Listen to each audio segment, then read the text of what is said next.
kasih. Assalamualaikum warahmatullahi wabarakatuh. Yang saya hormati Pak Sulipan dan Pak Sutadi selaku narasumber pada workshop pagi hari ini, dan seluruh wakil kepala sekolah, Pak Kubak, dan peserta workshop yang saya hormati.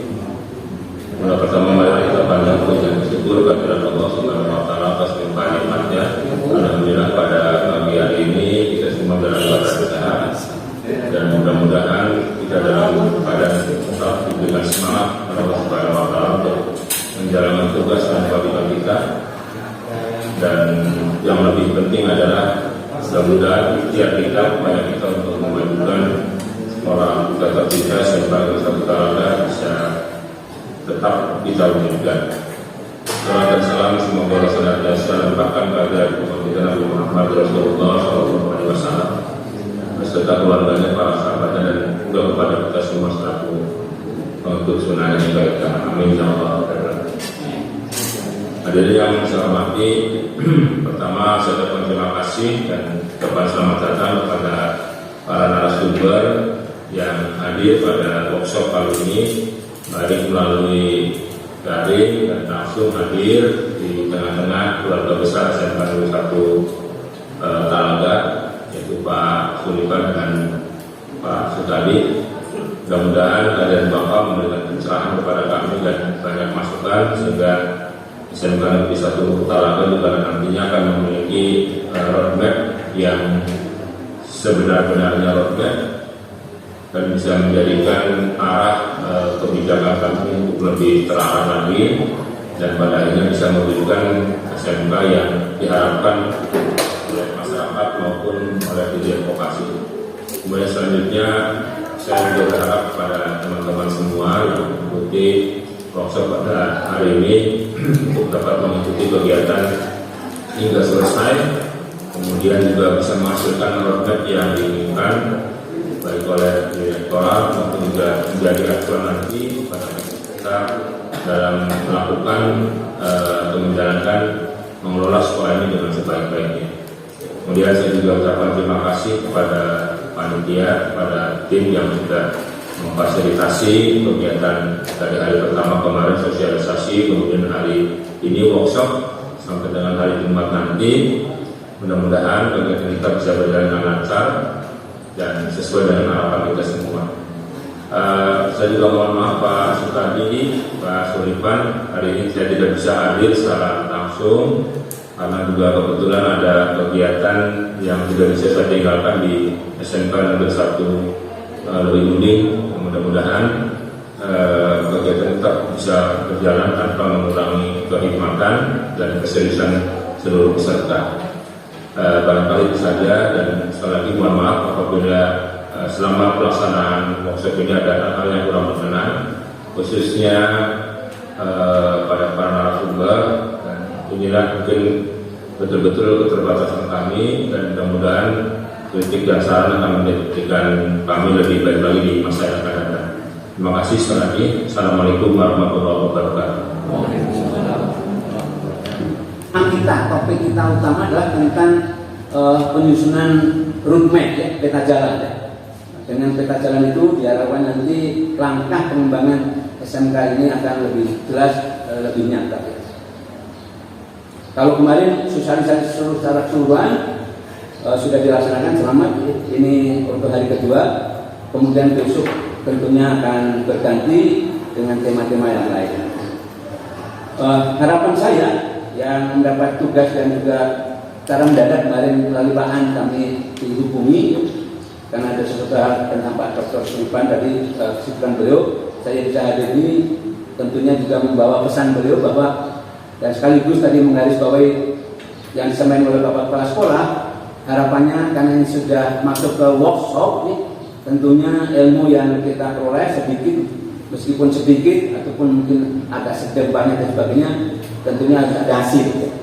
Ini ciri dari workshop, nanti harus ada hasil, baik pada tahapan tertentu, misalnya kita dalam kali ini hari ini menyusun peta jalan, mungkin sampai di mana, nanti bisa dilanjut pada hari yang tersebut. Tapi yang jelas di pikiran Bapak Ibu bahwa kehadiran Bapak Ibu di sini adalah untuk bersama-sama nanti khusus untuk hari ini adalah memahami tentang peta jalan dan diharapkan nanti bisa diwujudkan sampai terwujud dokumen yang sesuai dengan harapan dari Direktorat SMK itu sendiri. Itu Bapak Ibu, biar kita nyambung dulu ya dengan yang di sana ya. Baik. Sementara ini, selama ini Bapak Ibu di sekolahnya apakah sudah mempunyai rencana-rencana untuk pengembangan sekolahnya? Sudah ada Bapak Ibu? Misalnya punya apa? Ya. Yang menjadi pedoman kegiatan dalam pembelajaran dan seluruh kegiatan di sekolah, misalnya yang sifatnya tahunan, apakah sudah disusun? RKS sudah jelas ya, jadi rencana kerja anggaran sekolah tidak pasti punya ya, itu karena itu disebut keniscayaan. Kalau yang sifatnya umum, rencana kerja tahunan RKT sudah punya. Untuk tahun pelajaran sekarang 2020-2021 ya, rencana kerja tahunan atau rencana kerja jangka pendeknya ya tahunan sudah punya Bapak Ibu? Sudah ya, sudah ya. Karena itu juga keniscayaan yang selalu dibuat ya. Kalau untuk pedoman pembelajaran itu sudah jelas KTSP itu pasti ya. Di sekolah lain yang kita lakukan sebagai SMK PK itu selain ada dokumen KTSP, ada yang disebut dengan dokumen KOS ya. Untuk kelas 10-nya ya. Kurikulum operasional sekolah KOS ya. Nah, kelas 11-12-nya masih menggunakan KTSP ya. Peristilahnya ya. Itu ya.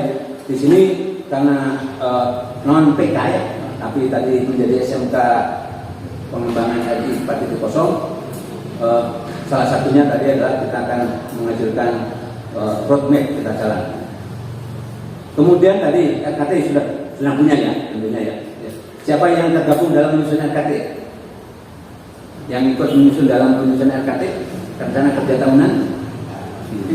Ya, timnya ya, tim ya. Tim pengembang sekolah begitu. Kemudian kalau yang dengan istilah lama ya, misalnya Restra, sudah punya Restra, rencana strategis sekolah ini yang rencana kerja jangka menengahnya. Kalau tadi RKT rencana kerja jangka pendek yang tahunan tiap tahun dibuat. Kemudian kalau RKJM rencana kerja jangka menengahnya 4 tahunan ada. Oke ya. Jadi ada ya. Akreditasi terakhir kapan Bapak Ibu? 2022. Oh yang akan datang. Ya, itu ya nanti. Oke, saya yakin bapak-bapak para kepala sekolah dan mungkin kita program kalian terlibat ya, dalam penyusunan program rencana-rencana kerja ya, baik yang sifatnya jangka pendek, kemudian rencana kerja jangka menengahnya ya, kalau sekolah itu paling sampai jangka menengah ya 4 tahun. Oke, baik, ibu bapak sekalian boleh pakai ini ya. Ya saya bisa.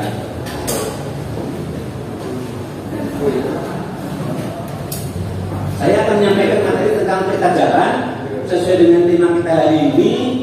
Ini materi disusun langsung oleh Pak Dr. Sulaiman SPD sebagai salah satu penanggung jawab program ini di Direktorat ya. Oke, Bapak Ibu, tadi sudah disebut-sebut ya, roadmap peta jalan. Apa itu sih yang dimaksud dengan roadmap atau peta jalan? Saya pikir dari bahasanya sudah jelas ya, peta jalan atau roadmap ya, kalau dikasihnya ya. Sebuah dokumen perencanaan untuk memberikan arah bagi sebuah institusi, apakah institusi tingkat direktorat atau mungkin tingkat dinas pendidikan provinsi, dinas pendidikan kabupaten kota atau cabang dinas atau mungkin tingkat sekolah.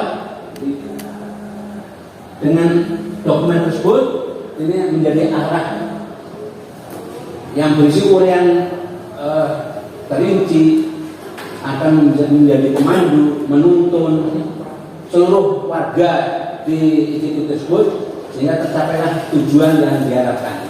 atau tujuan yang diinginkan. Ya. Ini pengertian secara umumnya seperti itu, Pak Ibu.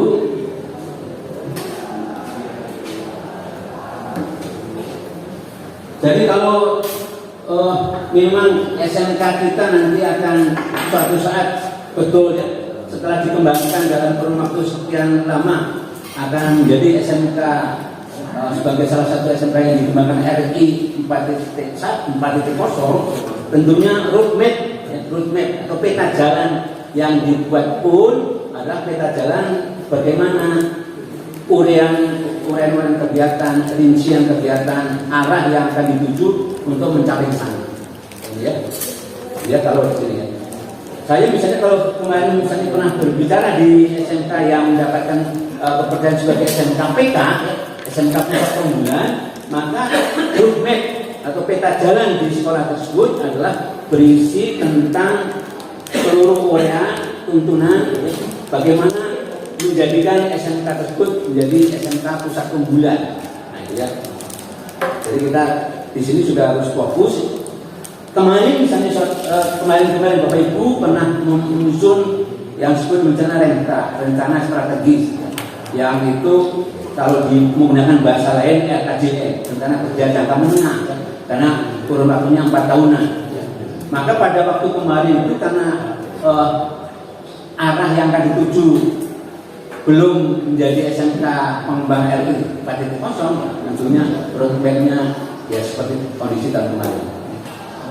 Dulu misalnya ada SMK yang ditetapkan menjadi SMK model, maka di awal kegiatannya sekolah tersebut menyusun roadmap, menyusun peta jalan, maka seluruh uraian kegiatan yang dimasukkan dalam roadmap tersebut adalah bagaimana nanti menjadikan SMK tersebut menjadi SMK model.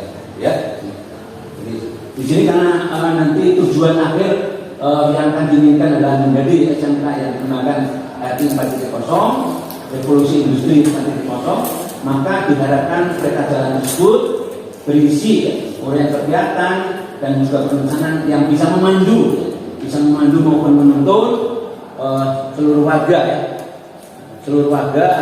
agar cita-cita yang sedang diimpikan akan tercapai. Kemudian Bapak Ibu, blok grant yang diberikan ini memang hanya untuk satu program kalian, betul Bapak Ibu? Untuk program kalian apa? TKR, teknik kendaraan otomotif.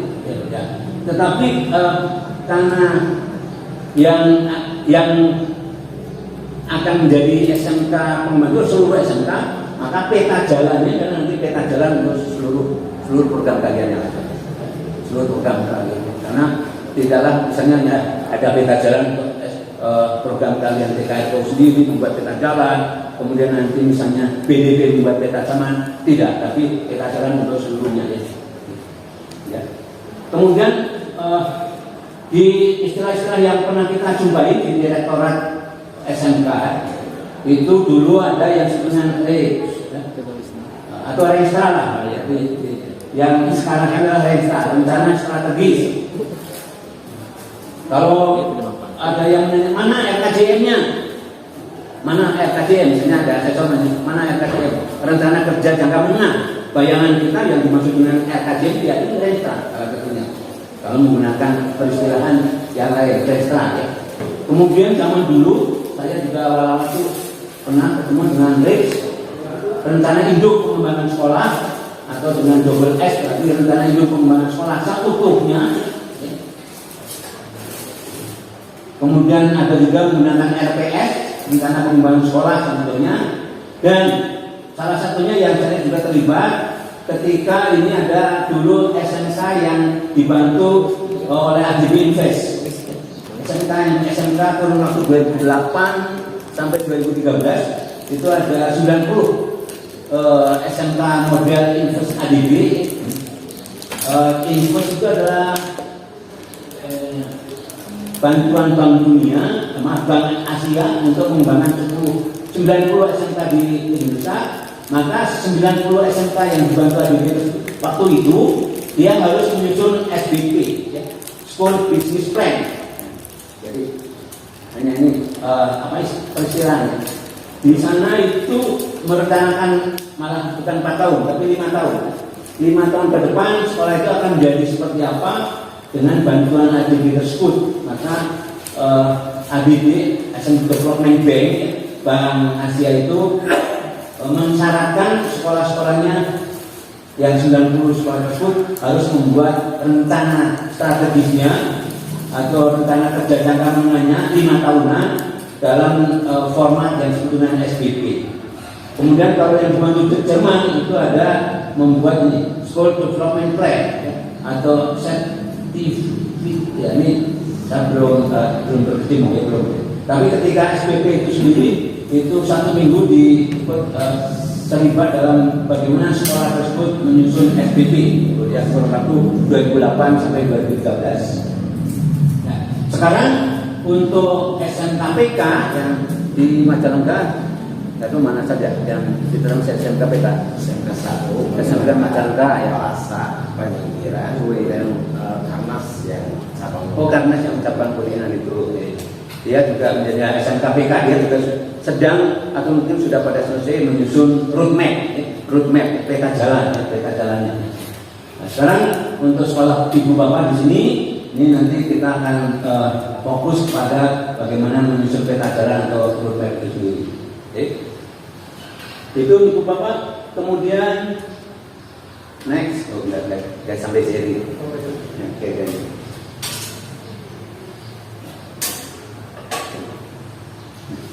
Bapak Ibu, gambaran umum tentang SMK 4.0 kemarin disosialisasi, mungkin sudah disampaikan oleh narasumber yang menyampaikan sekolah ini, bahwa fokus kita harus selalu ingat bahwa sekolah ini core bisnisnya, bisnis intinya adalah sebagai lembaga yang non profit ya, tapi bukan profit oriented tetapi benefit oriented ya. Yang profit oriented kan institusi atau lembaga yang bersifat usaha ya. PT, CV itu usaha dagang semuanya ya, profit oriented. Nah, kita sekolah itu kan dikategorikan adalah non profit tetapi benefit oriented. Orientasinya adalah kepada hasil dari sekolah itu sendiri, mau dari jenjang SD PAUD, dari PAUD, SD, SMP, SMA, SMK, itu jelas yang kita pahami adalah orientasinya tentang kemanfaatannya, benefit orientednya ya, kemanfaatan dari sekolah tersebut.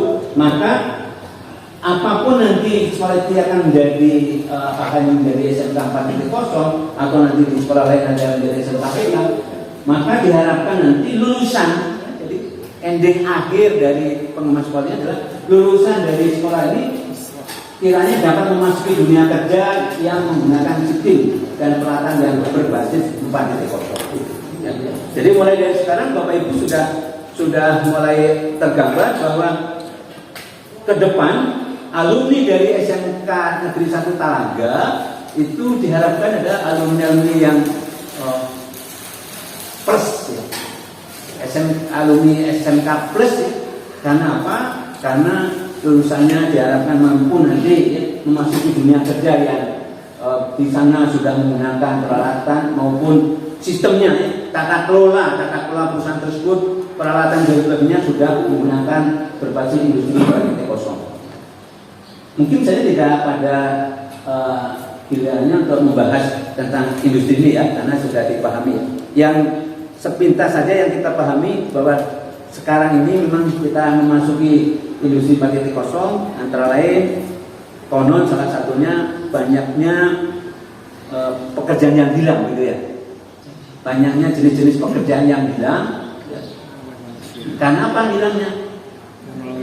Karena digantikan oleh robot-robot mesin ya, dengan robot. Banyaknya pekerjaan yang hilang yang ya kita lihat saja. Kalau Bapak Ibu jalan ke Cipali sana kan dulu setiap pintu gerbang masuk tol itu ada siapa di sana? Ada penjaga. Ada penjaga kan? Ya. Kalau ada 5 pintu berarti ada 5 orang berjaga 5 ya. Yang dulu sampai iklannya iklan Sonsik masih kan? Itu ada yang wanita cantik tuh yang menjaga itu. Sekarang tidak lagi kita jumpai Di rumahnya sekarang. ya. Di rumahnya sekarang. Oh iya, kalau kepengen ketemu itu di rumahnya. Jadi itu yang terlihat jelas. Berarti dulu itu ada tenaga pekerjaan yang untuk melayani, memberikan kartu, sekarang sudah digantikan dengan sistem otomatisasi seperti itu. Dulu yang muda-muda ini ada yang muda sekali ya, yang baru pernah lihat iklan Sonse dulu? belum ya. Dulu sempat rame. Kalau diputar sekarang sudah nggak cocok karena sudah nggak ada. Sudah ganti. Sudah. Tuh ya, sudah digantikan dengan kita langsung masuk. Dan itu kan contohnya. Jadi ini ya yang gampang saja ya. Tetapi juga ada harapan baru timbulnya atau munculnya jenis-jenis pekerjaan baru yang sebelumnya belum terpikirkan. Ya. Dulu tidak terpikirkan bahwa nanti ada profesi pekerjaan tertentu, kok sekarang tiba-tiba muncul. Ya. Apa misalnya? YouTuber ya. YouTuber dengan seluruh kegiatan yang lain. Karena YouTuber ada bagian kontennya, ada bagian itu semua itu yang di belakangnya podcastnya Deddy Kobuser itu ternyata banyak sekali ya yang membantu dulu ya, yang mengedit seperti itu ya, yang kreatif itu bagus sekali ya. Apalagi selebgram ya. Aduh, ibu tarikan kemarin siapa itu? Dengan selebgramnya. Dulu tidak ada profesi selebgram. Sekarang dengan ya.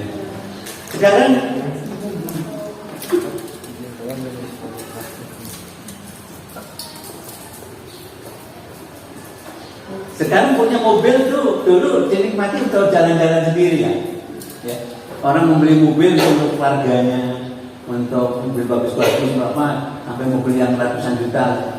Tapi sekarang ternyata mobil dibeli itu juga ternyata rela untuk mengantar-ngantar orang. Siap dipanggil-panggil kemana-mana. Betul tidak? Nah, itu jenis pekerjaan juga yang jenis pekerjaan baru yang Grab dengan Gojeknya itu mau nyuruh-nyuruh orang yang ada yang rela mobilnya. Sampai ibu-ibu juga saya pernah di Jakarta beberapa kali, di Bandung juga pernah sekali. Itu yang datang ternyata ibu-ibu pasti dipanggil Grabnya, drivernya ibu. Ibu-ibu dulu nggak pikirkan akan jalan-jalan. Kenapa Bu? Ya saya daripada di rumah saya hobinya jalan mengantar bapak gitu.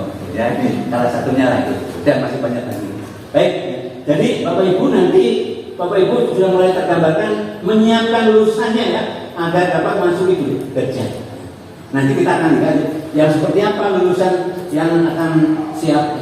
Ternyata Bapak Ibu ya. Nah, untuk itu maka SMK Bapak Ibu nanti harus mengimplementasikan konsep industri 4.0 di sekolah. Ya. Jadi mau tidak mau kalau ingin lulusannya nanti bisa memenuhi bisa diterima di perusahaan-perusahaan yang tentunya mudah beradaptasi ya, cepat bisa beradaptasi ketika lulus nanti bisa masuk di industri yang berbasis 4.0, maka di sekolahnya harus mengimplementasi konsep 4.0 ya sekolah ya. Baik dalam manajemen umum dari tata kelola manajemen umum, kemudian dari pembelajaran teori dan juga pembelajaran praktek. Jadi dimulainya di sini ada konsepnya dari perubahan manajemen dan tata kelola. Kemudian nanti mulai ke pembelajarannya. Ya. Karena roh dari sekolah, aktivitas sekolah pada intinya adalah di pembelajaran. Maka nanti pembelajarannya pun ada baik pembelajaran teori maupun praktek juga dia akan menggunakan artificial intelligence. Bapak Ibu sudah paham artificial intelligence? Apa yang dimaksud dengan artificial intelligence? Ya. Yang biasanya yang TKF ya, FPL. Kecerdasan buatan Pak. Ya kecerdasan buatan. Baik. Jadi mau tidak mau di sini akan menggunakan nanti kecerdasan buatan. Komputer intinya pada komputer dengan pengolahan data yang sedemikian rupa ataupun di dalam robot-robot nanti ternyata dia bisa diprogramkan untuk menghasilkan sebuah kecerdasan seperti halnya manusia karena berlatih berkali-kali. Mungkin kalau diprogram dalam sebuah permainan, dia lama-lama akan berpikir sehingga akhirnya tidak pernah terkalahkan. Jadi kalau aplikasinya dalam sebuah game sampai tidak terkalahkan karena dia mampu berpikir, mengolah data untuk melihat kesalahan-kesalahan sebelumnya. Kecerdasan buatan. Kemudian mau tidak mau juga di sekolah ini harus ramah menerapkan mengimplementasikan pembelajaran dengan basis IoT, Internet of Things. Jadi mengintegrasikan semua alat-alat musik dan juga kegiatan orang-orang yang ada di sekolah ini, baik pendidik dan tenaga kependidikan maupun juga nanti kedepannya itu tentunya bagaimana nanti kita menerapkan IoT-nya maupun sistemnya, Internet of System-nya, semua hal tentang harus terkait dengan internet maupun juga sistem, Internet of System, Internet of Things maupun Internet of System. Kemudian ini tadi machine learning, mesin yang melakukan pembelajaran, ada mesin juga melakukan pembelajaran ini, dan juga diharapkan mampu untuk ramah mengimplementasikan tentang pengolahan data yang besar, big data. Kemudian juga ini semua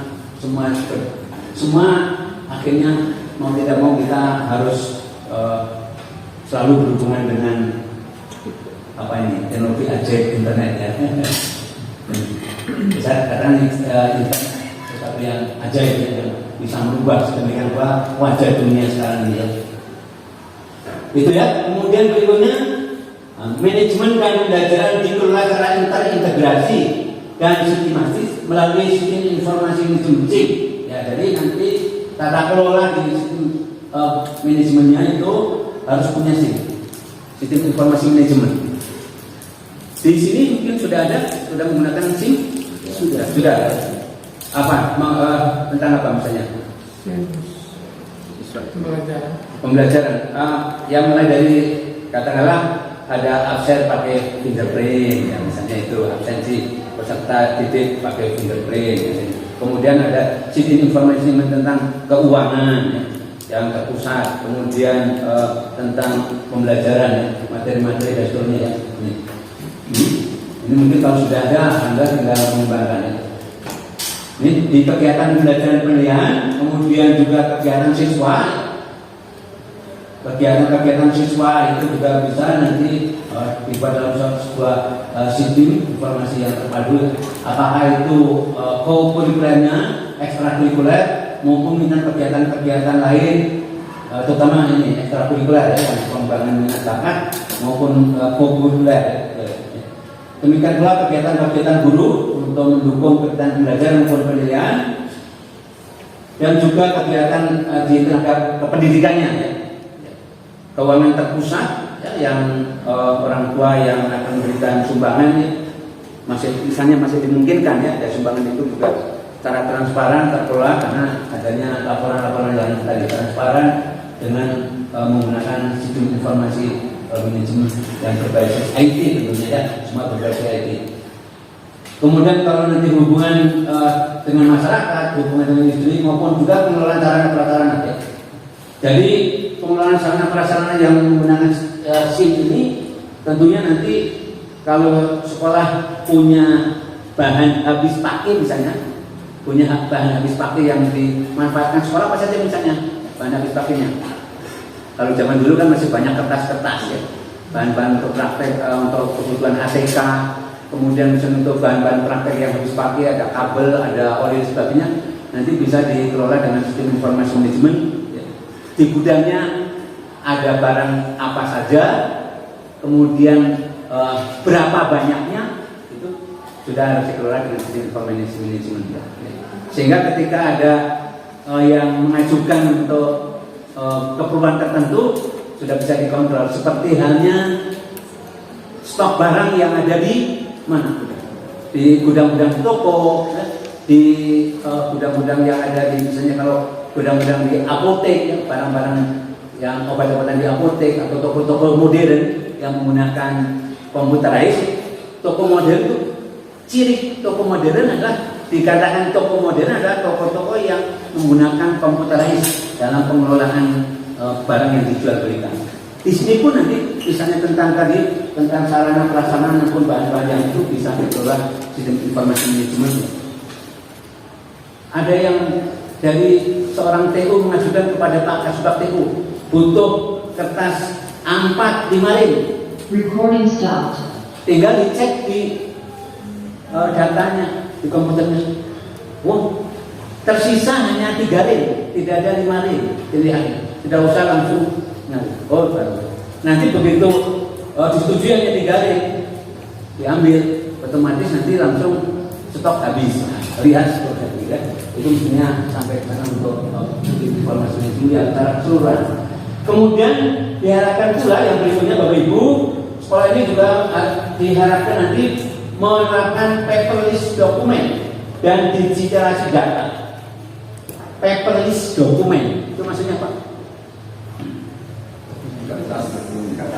Menggunakan kertas sekecil-kecilnya, penggunaan kertas paperlessnya itu, jadi mengurangi penggunaan kertas yang menjadi dokumen. Jadi nanti dokumen-dokumen itu akan lebih banyak dalam bentuk soft copy. Ya, dalam bentuk soft copy ini juga menuju ke green, green untuk lingkungan ya, lingkungan hijau ya. Sudah mulai ya dilakukan, dan kita insya Allah juga sebenarnya sudah mulai Pak ya. Ketika misalnya zaman dulu kalau setiap ada ulangan aktivitas diputar-putar, kan sekarang sudah tidak lagi ya. Sekarang tidak lagi ya. Karena apalagi nanti, jadi ini ada harapan adalah penerapan paperless dokumen, mengarah ke digitalisasi data. Dan pihak ketiga yang misalnya bagian untuk menilai sekolah kita, apakah itu dari ban SM ataupun mungkin nanti dari industri, itu juga sudah mulai bahwa penggunaan data berbasis digital itu diperbolehkan. Surat-surat pun sekarang kita sangat familiar, dikirim dengan tanda tangan barcode gitu kan, barcode dan sebagainya. Jadi penerapan paperless dokumen, penggunaan dokumen yang mungkin kalau nanti tinggal dianalisa yang masih diperlukan adanya dokumen dalam bentuk cetak kertas, itu apa misalnya di sekolah ini? Kalau saya bertanya ke Pak Kasubag itu, misalnya apa? Yang memang nampaknya harus tetap dipertahankan sementara ini ya. Dokumen apa yang ada di sekolah ini yang selain mungkin di digital tapi ada dalam bentuk kertas, dokumen yang cetak misalnya. Buku induk ya, buku induk ya, buku induk itu yang ya sementara kelihatannya masih menjadi ya. Selain memang mungkin di digital buku induk, tapi mungkin dokumen-dokumen yang lain itu sudah akan mulai seperti kalau tadi, kalau di kegiatan pembelajaran proses penilaian sudah tidak lagi diputar ya. Kita sudah familiar dengan ya, kemarin asesmen nasional pun sudah berbasis komputer, UN berbasis komputer semuanya. Okay.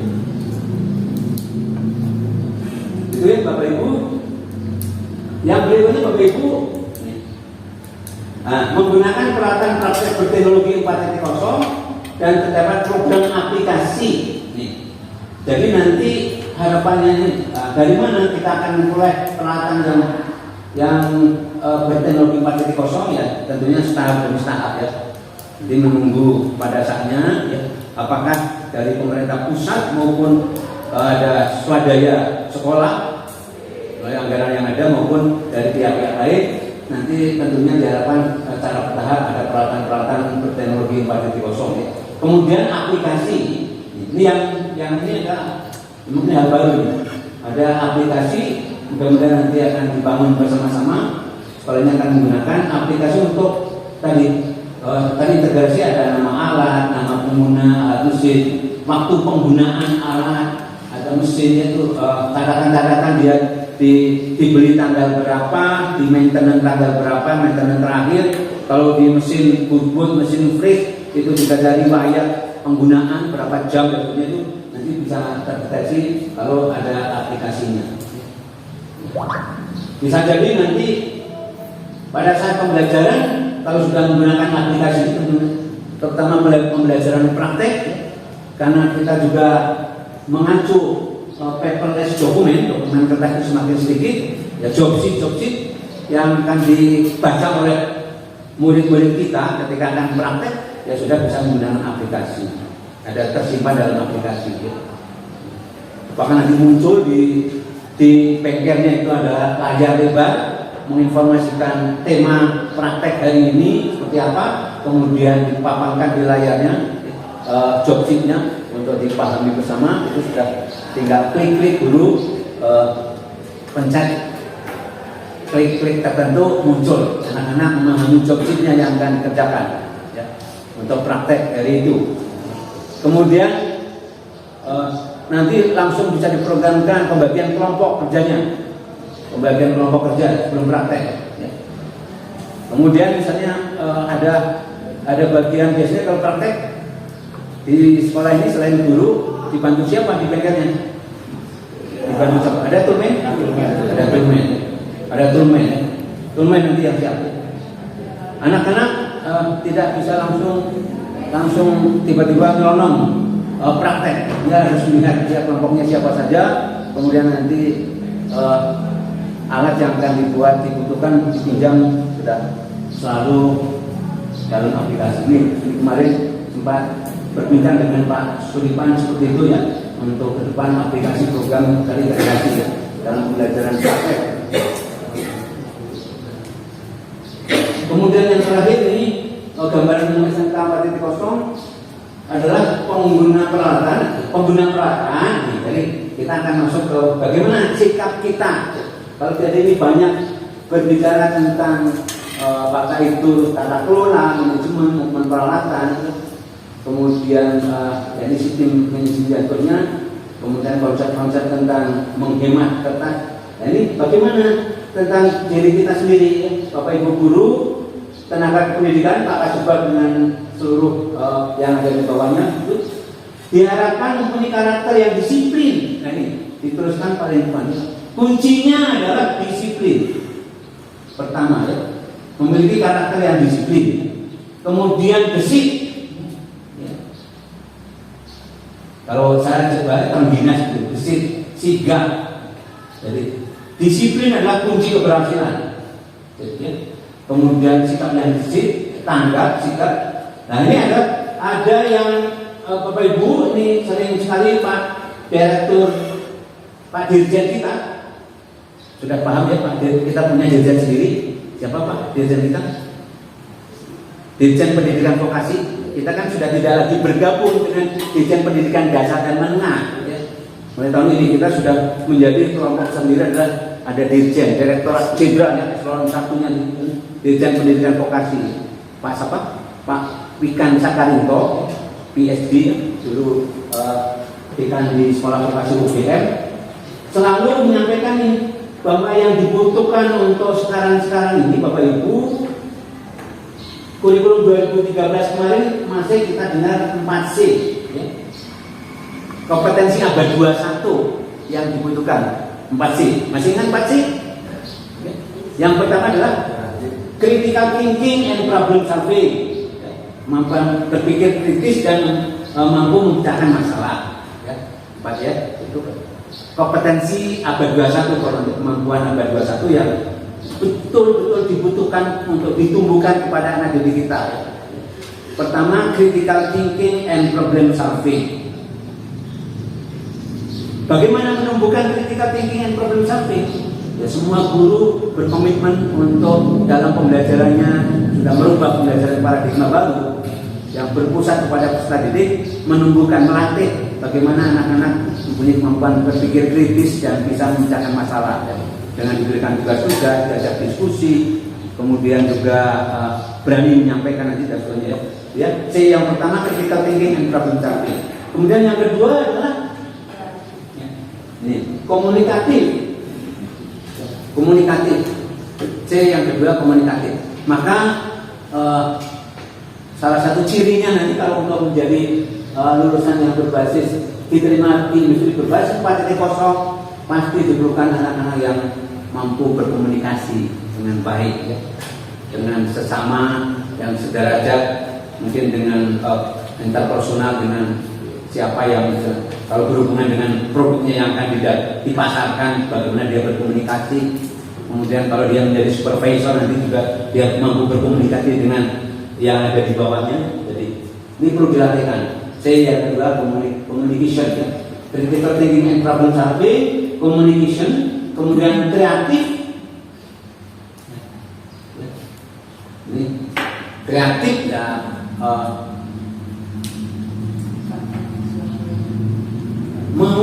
membuat, mungkin memindahkan menjadi lebih baik, merubah sedikit menjadi lebih efisien. Kata yang kita ditumbuhkan oleh Bapak Ibu, ditumbuhkan oleh seluruh guru di dalam ini. Berikutnya yang C keempat sebelum ke sini adalah sebenarnya collaboration. C keempat adalah apa? Collaboration. Apa itu Bapak Ibu? Kerjasama. Itu kunci keberhasilan sekarang adalah membangun jejaring kerjasama. Jadi tidak ada lagi pikiran misalnya inginnya berhasil sendiri, seolah monopoli ya saya yang berhasil, yang orang lain tidak. Tapi dia harus mau bahwa bersama, collaboration. Dicontohkan dengan bagaimana itu Grab, bagaimana dengan Gojek itu kan kalau tidak ada kerjasama yang baik, itu kerjasama driver dengan sampai kerjasama yang luas, bukunya dan sebagainya. Jadi itu ya 4C kemarin ya. Tahun 2013 awal kurikulum 2013 itu kita mengenal dengan kompetensi abad 21 4C.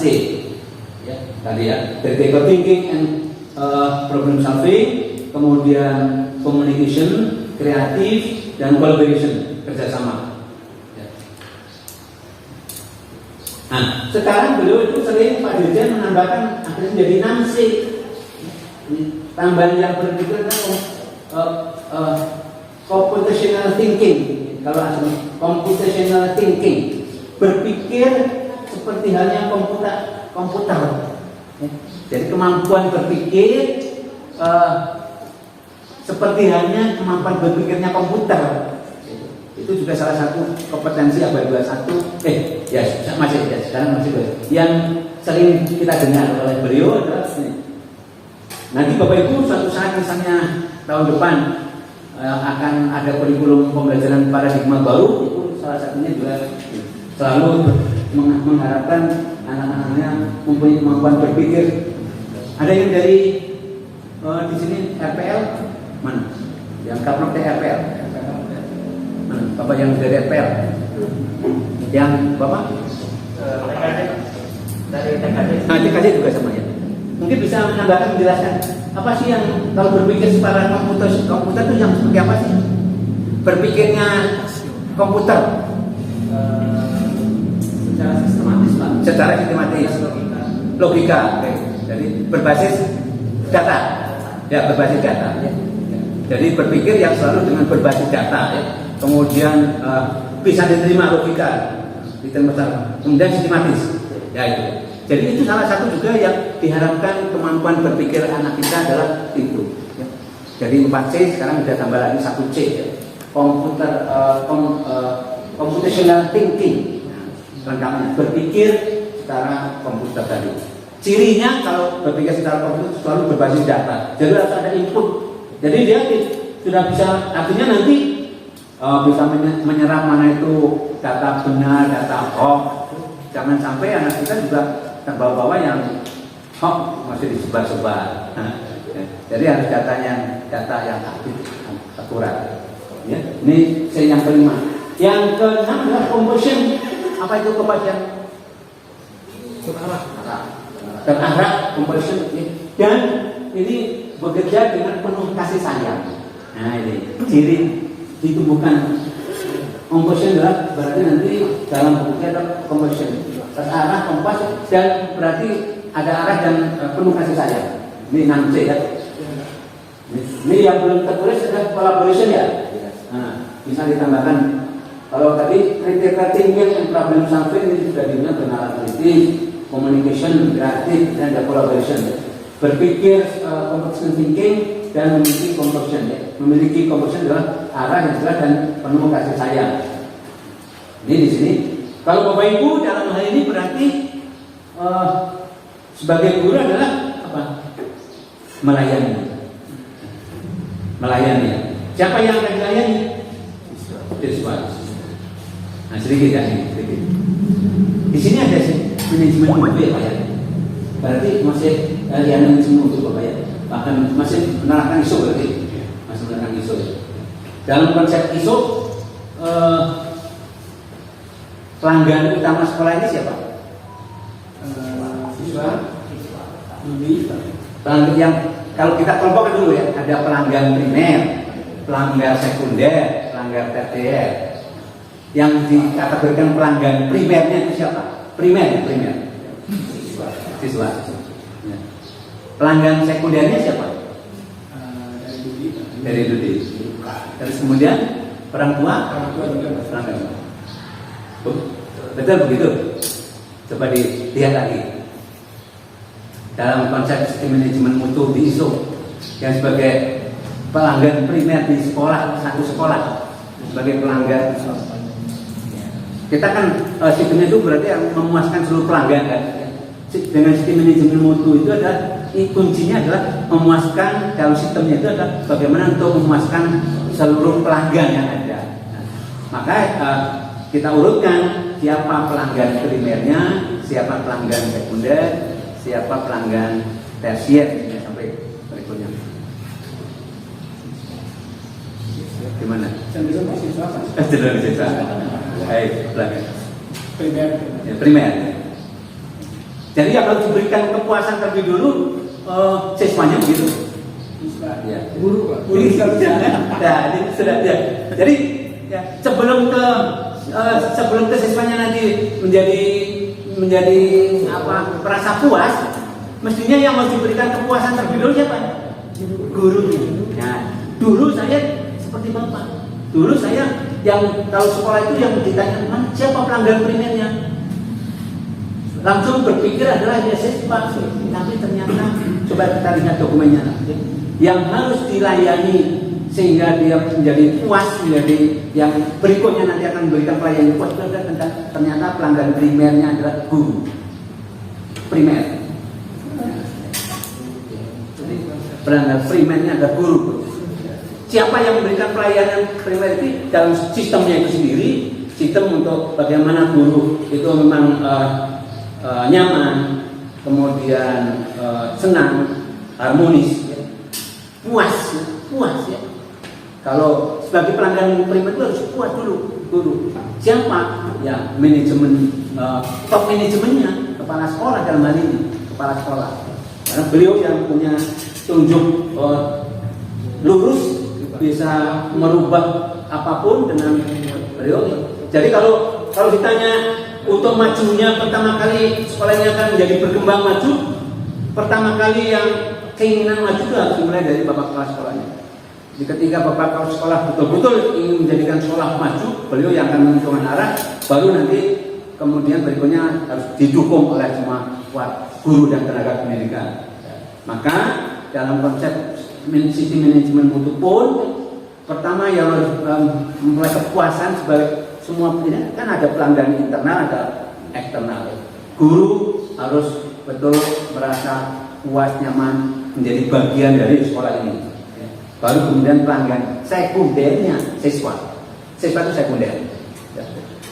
Baru nanti ada orang tua, ada studi. Ini Bapak Ibu. Nanti maka diharapkan semuanya bekerja sesuai dengan prosedur yang benar. Mungkin karena itu kan sudah ada SOP-nya ya, alhamdulillah sudah dengan SOP-nya sudah ada terus. Logonya sudah ada dipasang Pak. Logo isunya. Dengan apa? Belum di audit eksternal lagi. Oke. Ya. Serta menerapkan 5R. K3RH dan etika kerja yang ditentukan. 5R. Guru-guru kejuruan mungkin sudah paham? Apa itu 5R? Ringkas, rapi, resmi, Ya. rawat, rajin. Ya, oke. Kalau aslinya dari bahasa aslinya 5S-nya Seiso. saya kasih. Boleh lah, nanti Bapak Ibu boleh di apa namanya browsing. Jadi Seiton. ini nanti nih kelihatannya salah satu yang didorong ya kemarin sempat dengan Pak Dr. Sulaiman. Dalam waktu dekat mestinya mulai harus mengimplementasikan 5R di sekolah ini, baik di kampus 1 maupun kampus 1 maupun kampus 2. Tentunya mulai dari apa itu pemahaman 5R. Jadi perlu ada pemahaman yang sama semuanya, seluruh warga. Sosialisasi tentang 5R. Ringkas, rapi, bersih, terus rawat, rajin. Ya. Apa artinya? Ya. Kalau semua warga sudah ada pemahaman tentang 5R, baru nanti diterapkan di seluruh lingkungan. Tadi ada jalan anak-anak panas, saya sudah lihat, saya baru ketemu nih sama Pak Bisri. Tadi di koridor tadi di teras dari jalan sana, saya sampai kemari, saya harus jalannya yang ada panas sana. Ya, yang berpasangan dari sini. Ini baru ya. Biasanya saya menjumpai itu kan di tangga, ya, di tangga-tangga ya. Ini protokolnya sudah dengan COVID ada tangga. Mungkin kalau ada pejalan kaki, di sini ada dibuat dicat berwarna beda maka lewat pejalan kaki dan sebagainya. Jadi nanti ini mudah bisa langsung diamati apakah merintis menjadi SMK 4.0 nanti 5R-nya diterapkan atau tidak. Silakan nanti salah satunya misalnya ada workshop khusus tentang 5R, kemudian juga diimplementasikan di seluruh ruangan yang ada di seluruh wilayah kawasan. Ya kalau saya pernah cerita ya, dulu pernah yang mengadakan itu satu hari mendatangkan ahli 5R yang memang dia memahami betul dan sudah diterapkan di perusahaan ya. Narasumbernya kalau contohnya di perusahaan tentang 5R ya. Bisa nanti Wakabupin mencari ya browsing. Satu hari ada sosialisasi seluruh warga guru dulu, nanti ada contoh siswa. Kemudian besoknya itu langsung bergegas ke masing-masing ruangan yang menjadi tanggung jawabnya. Kalau bapak kepala sekolahnya ya beliau akan masuk ke ruang kepala sekolahnya, sudah pemahaman tentang 5R-nya terapkan di ruang bapak kepala sekolah tentang apa itu ringkas. Pertama kan ringkas dulu, kemudian nanti rajin, rapi sampai ke rawat, rapi sampai ke rajin.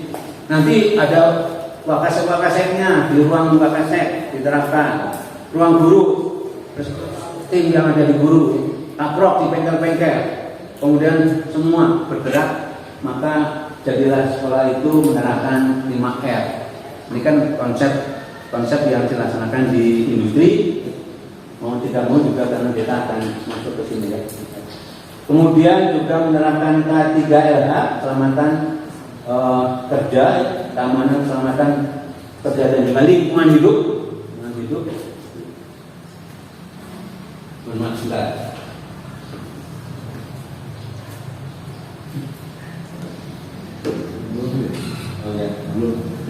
ya nanti mungkin karena ini pot-pot bunga ya hijauan pot-pot bunga hijau gitu kan ya, karena penggantinya sudah dipotong semua, mungkin di sini ada pot-pot sentuhan ibu-ibu untuk pot-pot itu penghijauan untuk teman-teman. Oke, nah kemudian ini Bapak Ibu ini mungkin mengulang ya, kemarin di sosialisasi sudah ada gambaran seperti ini, mungkin ada hal yang berulang. Ini perlu kami sampaikan mengawali tentang roadmap itu sendiri. Sampai di sini ada pertanyaan, Bapak Ibu? Oke, Bapak. Silakan Pak.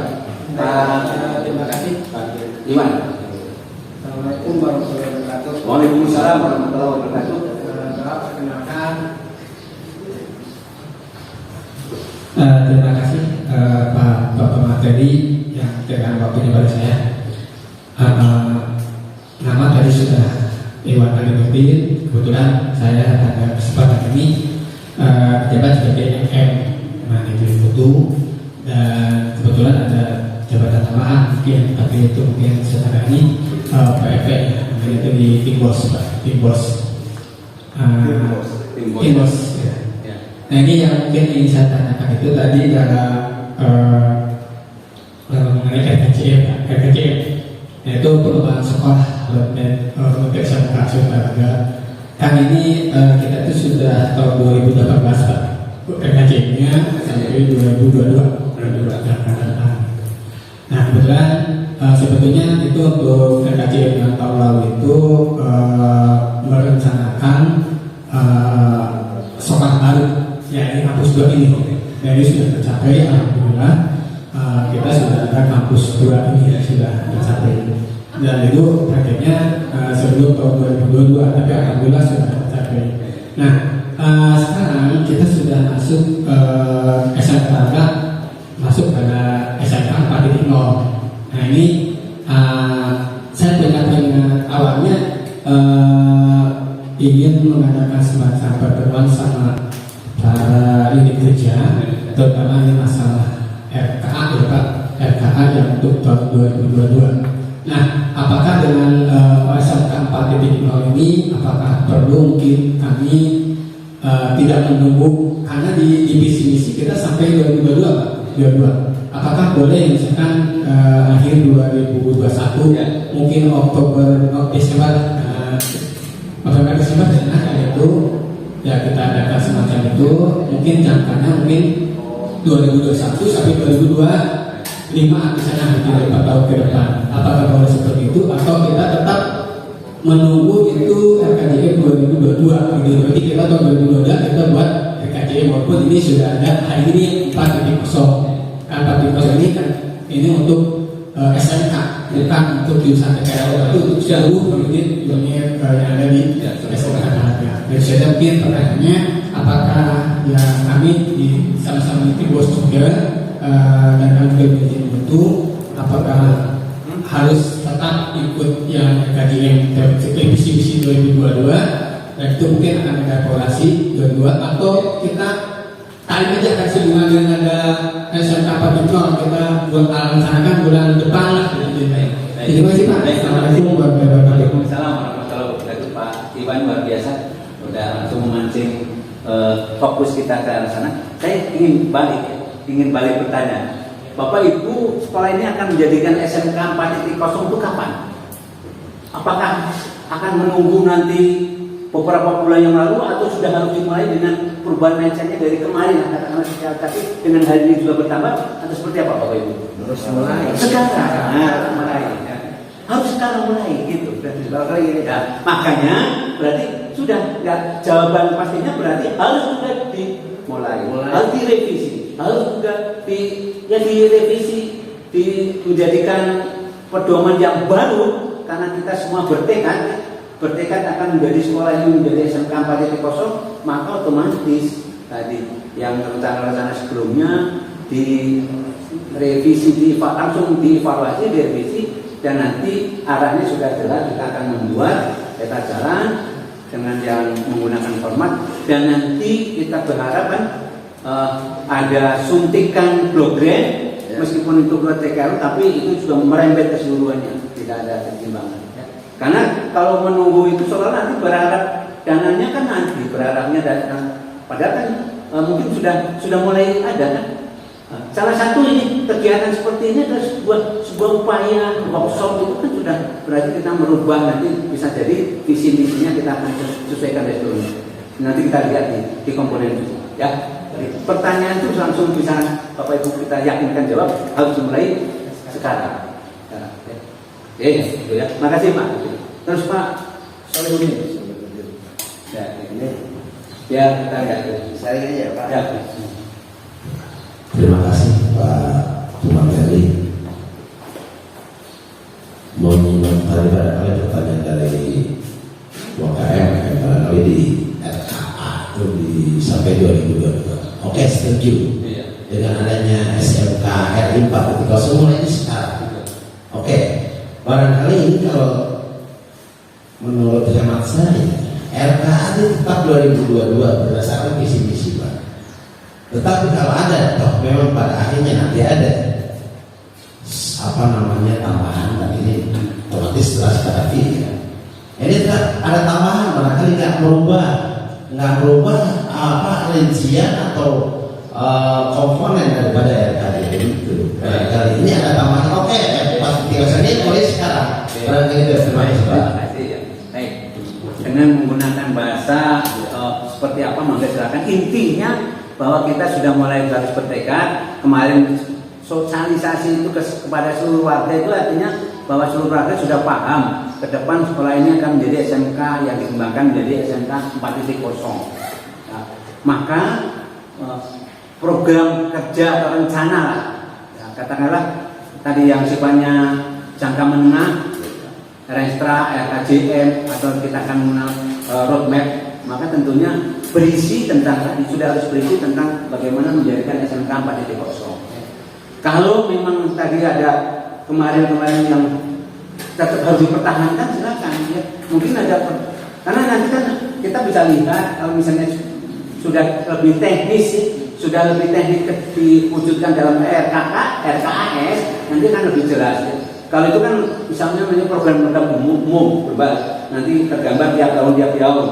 Kemudian kalau tiap tahun nanti sudah lebih detail ke dalam bentuk rencana kerja anggaran sekolah, nanti kan akan terlihat yang sampai tahun 2020 itu anggaran yang dari posnya masih apa saja, yang kemudian anggaran dari ini blok grant 4.0 apa saja, nanti akan jelaskan. Jadi istilahnya mengcombine, gitu ya. Kalau boleh saya mengkombinasikan, ya, menyelaraskan. Makanya mungkin judul kita tepat, merevisi akhirnya, ya, merevisi peta jalan, ya. Karena pada saat ini sudah punya peta jalan yang tadi sampai tahun 22, ya, peta jalan sudah punya.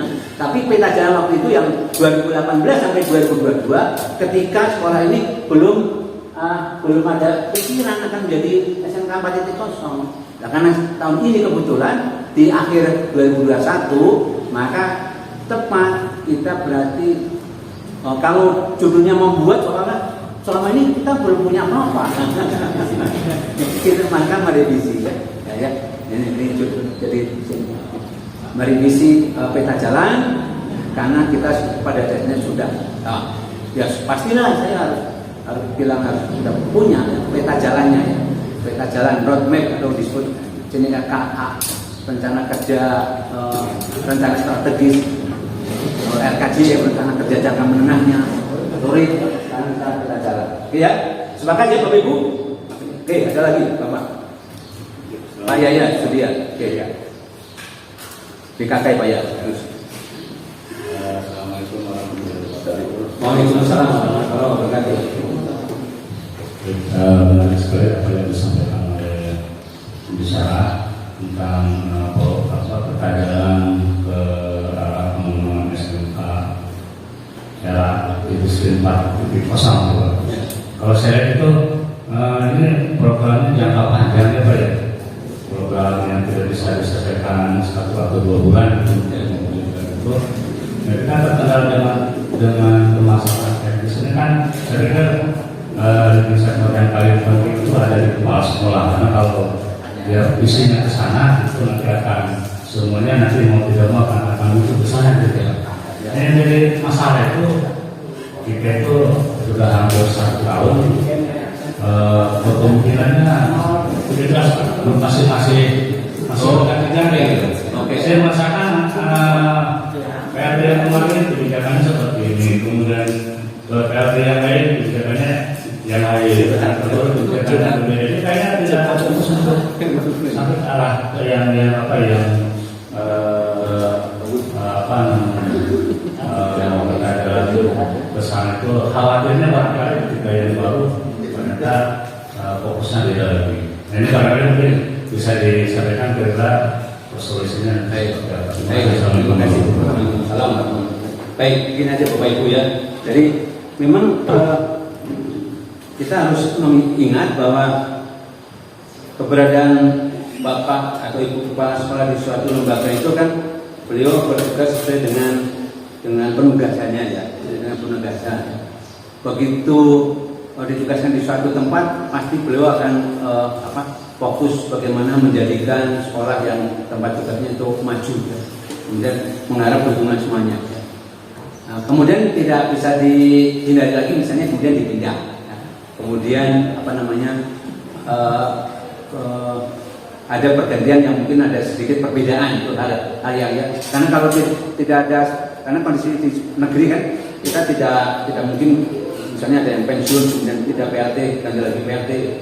Yang utama menurut saya adalah Bapak Ibu sebagai warga, Bapak Ibu sebagai warga yang keberadaannya tentunya selain misalnya nanti ada yang meniti karir untuk naik, tapi pada saat secara umum kan berada di sini. Maka yang benar adalah bahwa visi misi itu bukan visi misi seorang kepala sekolah saja, tapi visi yang harus disetujui oleh seluruh warga. Sehingga nanti ketika misalnya ada pergantian atau apa karena sesuatu hal, maka warga itu yang harus bisa mengupayakan menjadi visi itu tercapai. Itu ya. Tapi yang jelas begini, yang akan mengikat Bapak Ibu dengan siapapun nanti yang akan bertugas di sini adalah bahwa sekolah ini menjadi kepercayaan di ketetapan SMK 4.0. Berarti seluruh warga di sini berpikiran, mindsetnya, kemudian langkah geraknya itu bagaimana menjadikan SMK ini betul-betul SMK 4.0.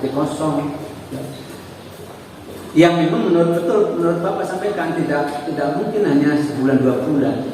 Dia ini akan melalui tahapan. Ini untuk sampai tahun Desember 2021 programnya seperti apa ya, harus jelas nanti. Kemudian nanti langsung akan menyusun program yang tahun 2022, 2023. Dan program ini yang harus kita pahami pasti akan dievaluasi oleh direktorat. Si pemberi blok grant sudah pasti sekolah apapun yang akan dievaluasi. Maka keberlangsungan program ini juga tergantung apa yang dikerjakan oleh Bapak Ibu yang nanti terlihat di hasil monefnya, hasil monitoring dan evaluasinya. Ya kalau sudah memahami bahwa ini tadi yang selangkah gambaran umum sampai itu perlu misalnya 4 tahun, ya kita harus berusaha. Nanti kita yakinkan siapa yang datang sini, harus kita mampu meyakinkan bahwa sekolah ini menjadi SMK 4.0. Ini menjadi arah kita. Mari kita kawal bareng-bareng. Kalau beliau ada inovasi, kreativitas, inovasi yang untuk lebih mempercepat, ya itu silakan, itu kan beliau. Tapi menjadi kunci, menjadi pengikatnya adalah bahwa ini misalnya. Makanya kan bukan seperti nanti kita perhatikan saja SMK-SMK yang di luar sana ditetapkan sebagai SMK PK, ya, dia juga akan didampingi selama 4 tahun. Nah, keberhasilan sampai menjadi betul-betul pusat keunggulan nanti ya seperti itu akan ada dievaluasi,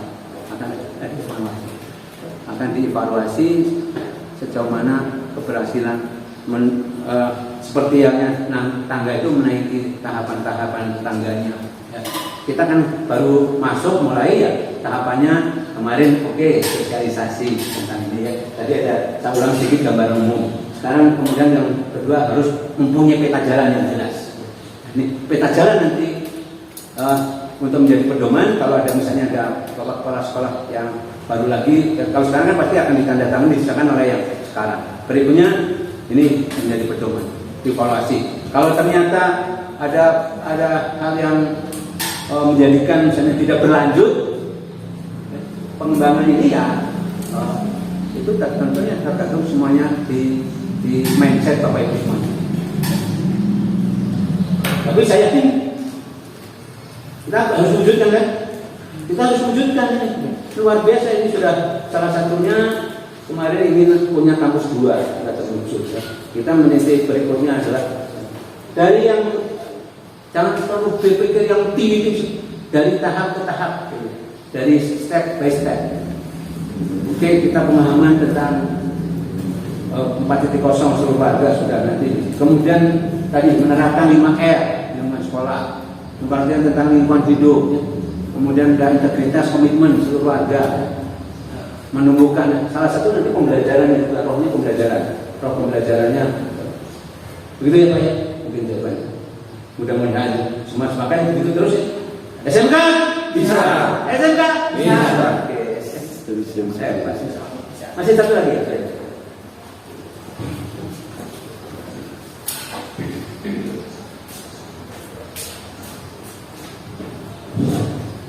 Bismillahirrahmanirrahim. Assalamualaikum warahmatullahi wabarakatuh. Terima kasih Pak atas waktunya. Satu hal yang ingin saya sampaikan, menyimak dari apa yang Bapak paparkan tadi terkait gambaran umum SMK 4.0 itu sendiri. Saya berasumsi bahwa di antara gambaran itu merupakan indikator, beberapa indikator begitu. Nah makanya yang ingin saya katakan dan yang ingin saya sampaikan, ketika suatu sekolah ingin menerapkan SMK 4.0 ini dengan pengembangan roadmap-nya itu sendiri, apakah harus memenuhi seluruh indikator atau hanya beberapa bagian atau beberapa indikator? Itu ada barangkali. Terima kasih. Assalamualaikum warahmatullahi wabarakatuh.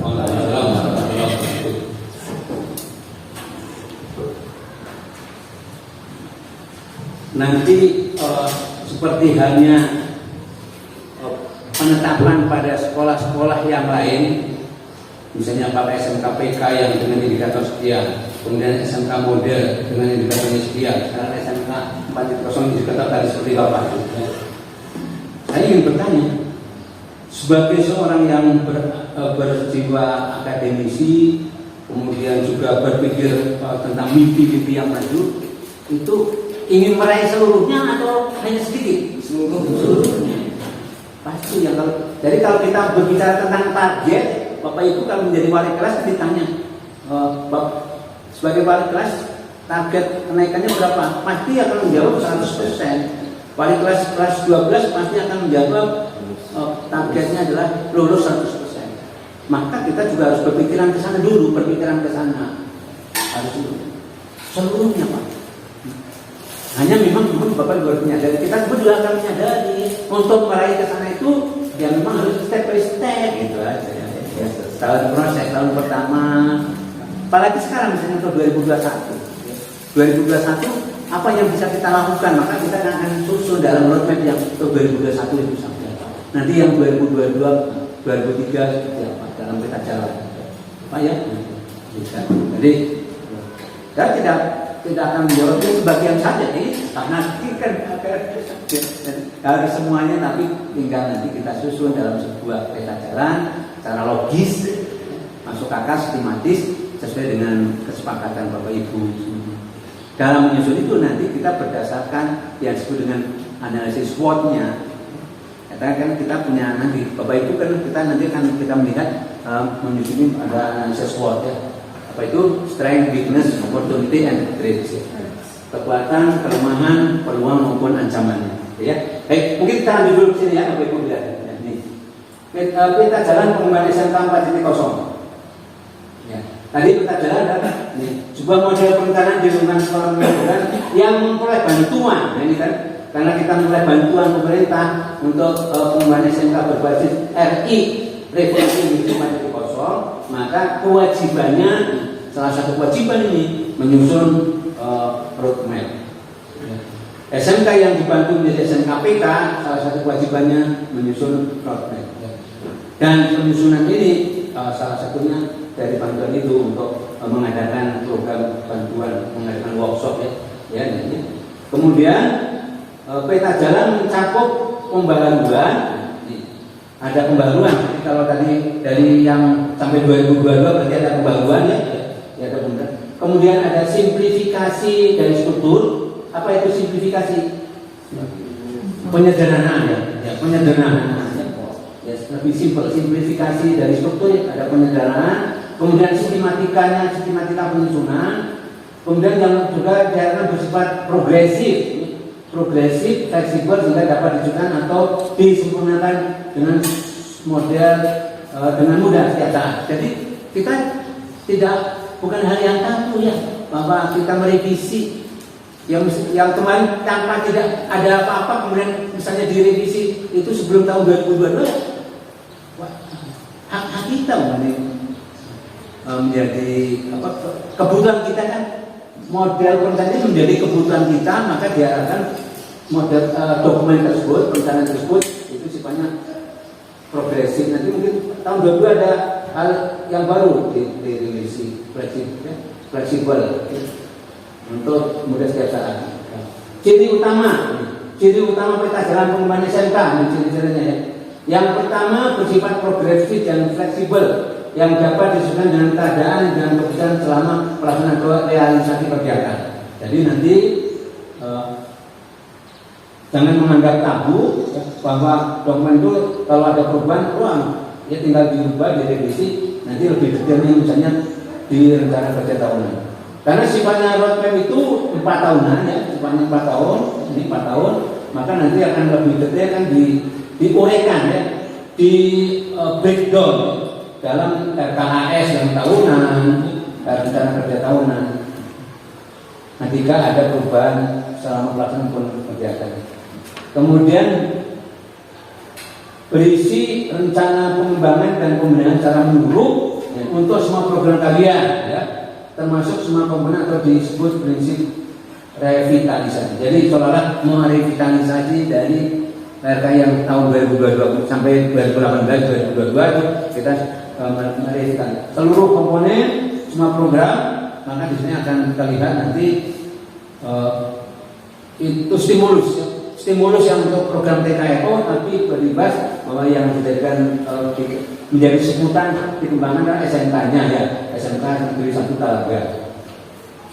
Jadi sifatnya revitalisasi diperbarui. Jangka waktu pelaksanaan dan penyelesaian program dirancang selama 4 tahun. Nah itu. Jadi kalau nanti kita pahamkan kepada pemimpin yang baru bahwa ini kita akan mendapat terus bantuan selama 4 tahun, maka kita harus berupaya. Kalau misalnya tiba-tiba semua warga termasuk inginnya berhenti, ya mungkin akan berhenti. Ya. Seperti halnya SMKPK belum menjadi pusat keunggulan, ya ternyata jeblok nilainya, ya jeblok akan tidak. Jadi dia jangka waktu pelaksanaan. Karena tadi Bapak yang seluruhnya indikator, tapi ya tadi ya mudah-mudahan paling tidak 4 tahun atau sebelum 4 tahun sudah semuanya ya. Karena ya kemudian 4 tahun sudah bisa tercover ya. Jadi ada perhatian terus ya, kepada sekolah kita dari sekolah gitu ya, dirancang selama 4 tahun gitu ya. Ibu. Oke, tahapan penyusunan. Ini tahapan penyusunan ini biar Bapak Ibu, maka yang penting di sini adalah pembentukan tim pengembang sekolah. Sudah ada artinya. Ya. Kalau yang tim CPS, kita kan selama ini ada TPK sudah ada ya, TPK. Tim pengembang kurikulum pasti ada. Mana bakat kurikulumnya? Oh, ada ya. Tim pengembang kurikulum dengan ibu staf kurikulum, dia tiap tahun menyusun dokumen KTSP ya. Kemudian kalau wakil-wakil yang lain, wakil-wakil kepala sekolah yang lain, kita program itu ada tim pengembang sekolah. Kalau di segi manajemen mutu maksudnya ada juga MR ya, manajemen representatif ya, manajemen representatif, wakil kepala sekolah bidang manajemen, kemudian dengan audit internalnya dan seterusnya masih. Berapa orang yang sudah dilatih audit internal? Banyak. Audit internal 3 orang ya. Audit. Kalau yang ini sudah banyak Pak untuk memahami tentang workshopnya sudah. Oh sudah. Ada audit internalnya yang terus yang sebagai audit internal ya sekolah. Oke. Nah, sekarang dihadapkan ada lagi tim pengembang dalam untuk menyusun peta jalan.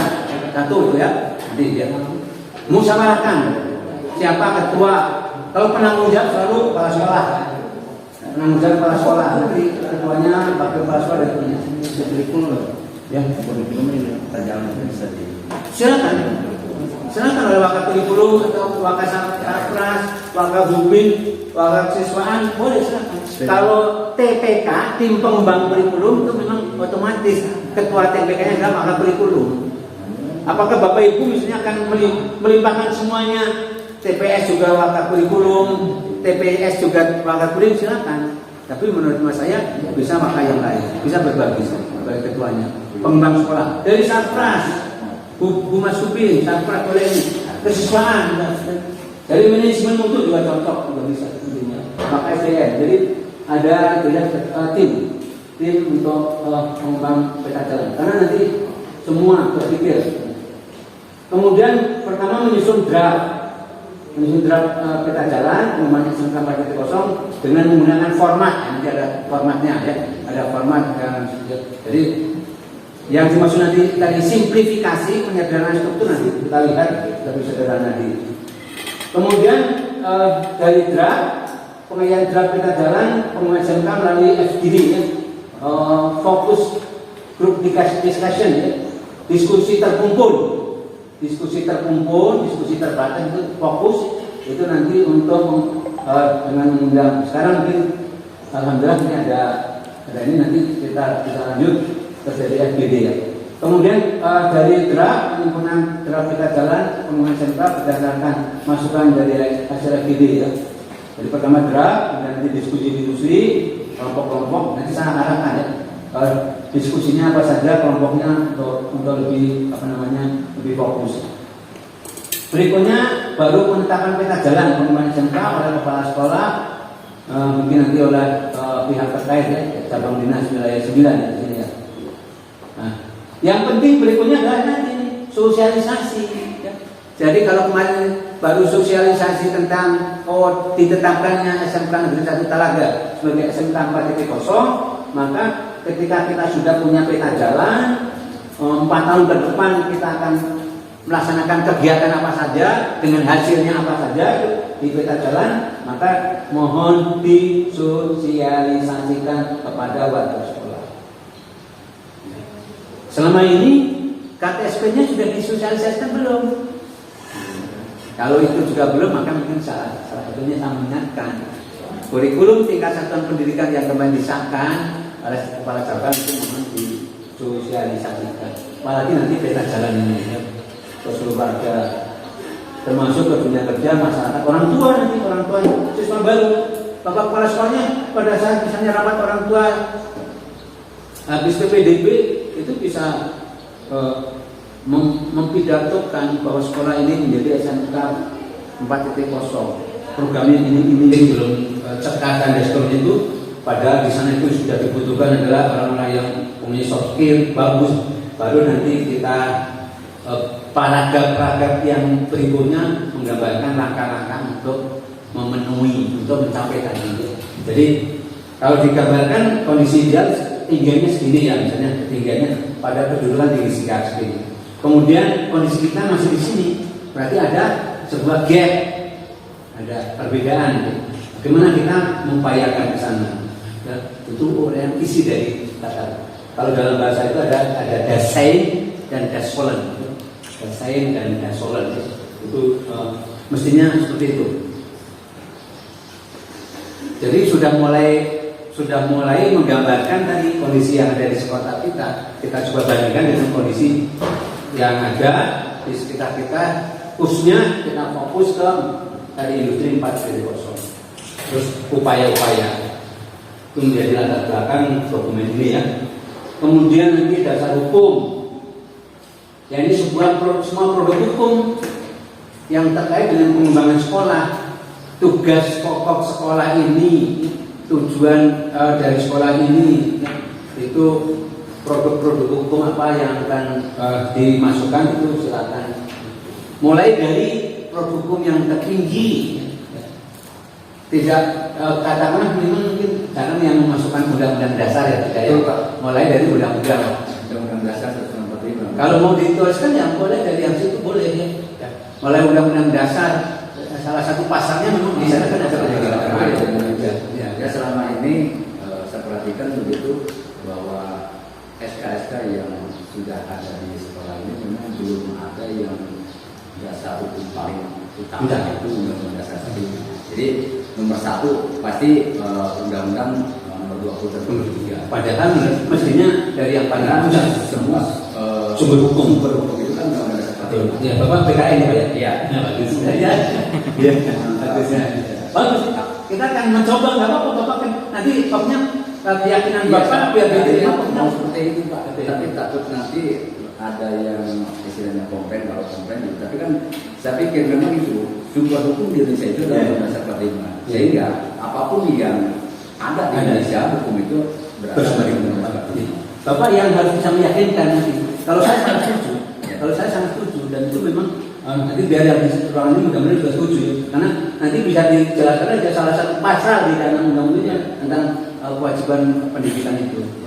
Memang baru keduanya undang-undang nomor 20 tentang undang-undang peraturan pemerintah. Ya, undang-undang peraturan pemerintah, kemudian ada misalnya impres dulu ada yang presiden, mungkin ada keputusan Kepres atau impres nomor 9 tahun 2016 tentang revitalisasi SMK itu masuk menjadi salah satu produk hukum. Impres nomor 9 tahun 2016 tentang revitalisasi SMK. Ini wujud dari impres beliau itu akhirnya ada SMK 4.0, ada SMK PK dan itu kan implementasi dari ya terus nanti impres nomor 9. Ya, baru kan Mendikbud nanti ada undang-undang juga undang yang terkait sebenarnya saya silakan. Kemudian tujuan ini tentunya tujuan membuat peta jalan ini sebagai arah tentunya itu misalnya diuraikan Bapak Ibu. Ruang lingkup peta jalan ini menggambarkan bahwa menjadi ini bab 1 selalu. Saya pikir budaya nanti kita sama-sama bisa. Nanti ada contoh-contoh ya. Bab 2 gambaran umum kondisi sekolah. Pertama gambar umum tentang visi, misi dan tujuan sekolah. Saya ingin tahu coba. Mungkin ada dokumen yang bisa saya baca. Visi, misi dan tujuan sekolah kita yang selama ini misi di mana? Satu Pak. Oh di sini ada di bawah statistik. Apa kira-kira? Ada yang hafal? Visi misi sekolah?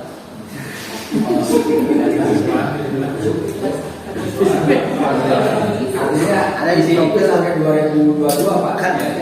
Ada di profil SMK. Bapak Pak Sulipan sudah dari Baik. baik Bapak dan Ibu sudah hadir di sini Pak Sulipan. Pak Sulipan jelas suara dari SMK Talaga dari jelas sekali. Untuk materi yang kedua, alhamdulillah dari tadi kita sudah mendengarkan pemaparan dari Pak Sutadi. Untuk saat ini barangkali Bapak bukan barangkali ya. Untuk Pak Sutadi dicukupkan dulu ya, nanti kita sambung lagi. Ya, untuk berikutnya yaitu dari narasumber media di suara Kemendikbud Bapak Dr. Haji Sulipan MPD yang akan memberikan pemahaman atau berbagi ilmu juga mengenai revisi peta jalan SMK terkait untuk saat ini. Ya. Kepada Bapak kami persilakan. Terima kasih. Bapak dan Ibu yang saya hormati, Assalamualaikum warahmatullahi wabarakatuh. Maaf, ini baru bisa bergabung karena ada kesibukan lain. Bapak dan Ibu yang saya hormati, tadi sudah jelas sekali disampaikan oleh Bapak tadi, beliau pakar sekali dalam membimbing sekolah, ya memang ahlinya. Nah, untuk yang kali ini, Bapak Ibu, kita akan menyusun sebuah peta jalan, yang mana peta jalan ini umumnya setiap sekolah sudah punya, ya. Jadi umumnya semua sudah punya. Nah, ini SMK kita SMK pusat perguruan yang mengacu kepada struktur sebagaimana tadi sudah disampaikan oleh Pak Sukadi, gitu ya. Itu strukturnya sudah seperti yang tadi ditayangkan. Ya, jadi sudah ditayangkan dengan menggunakan struktur yang ditayangkan.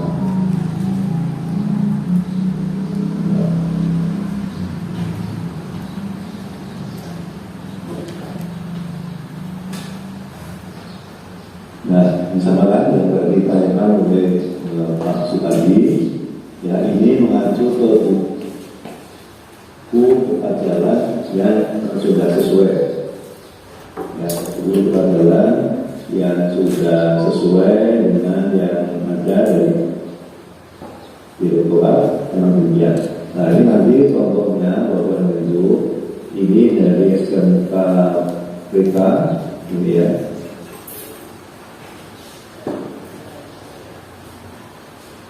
Nah seperti ini. Jadi peta jalan ini ada sebuah buku, ya, sebuah buku yang tadi ada 4 bab tadi. Ini ada penduduk, identitas sekolah, kemudian ada lembaga pengusahaan nanti disahkan oleh Haji. Jadi, nah strukturnya sama dengan tadi.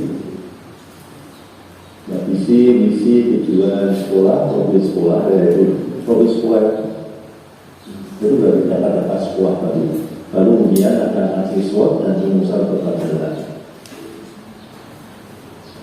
Begini bantu latar belakangnya. Ya ini kita hanya berubah dari yang ada ini disesuaikan dengan yang SMK 4.0. Jadi kalau di sini bentar satu bulan, ya ini kita nanti menjadi SMK berbasis revolusi industri 4.0. Ya, ini sudah beberapa, ini tadi sudah saya ganti di sini. Nah, SMK 4.0 ini. Nah, kemudian yang ini tadi ada di sebuah sekolah di sini, saya replace di sini yang nama SMK-nya. Ini ya, bintang emas tadi saya replace ini menjadi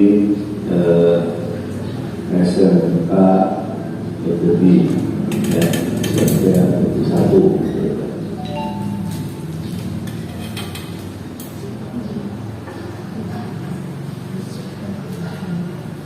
Kemudian yang sudah saya replace lagi yaitu SMKS berubah menjadi SMK saja.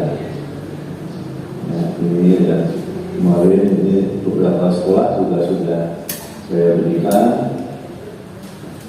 Kemudian yang replace lagi yaitu pusat perguruan, saya replace menjadi berbasis ya revolusi industri 4.0 itu saja. Saya replace seperti ini. Nah jadi baru nanti yang seperti ini ke beberapa sekolah sudah saya contohkan ya. Ini strukturnya, jadi ini yang sama itu nanti hanya strukturnya saja. Kalau untuk yang isinya tentunya Bapak dan Ibu bisa disesuaikan sendiri. Ya, nama bukannya apa? Nanti provinsinya silakan diisi sendiri provinsi mana. Ini ya.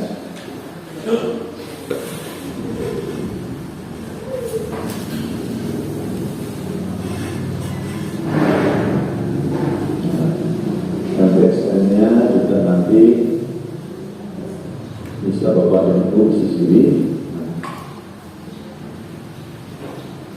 Ada lembaga pengusahaan nanti badan itu isi sendiri di sini sesuai dengan yang ada.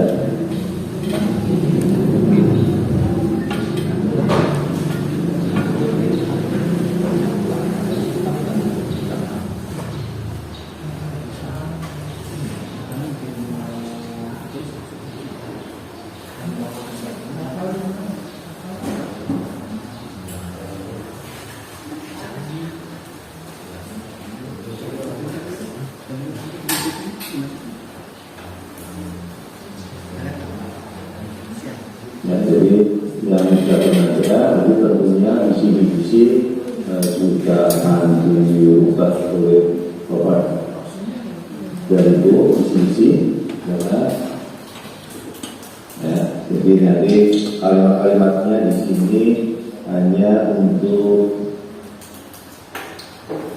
pembukaan saja. Tujuan nanti di sini jangan lupa di sini produsen. Ya, peraturan direktur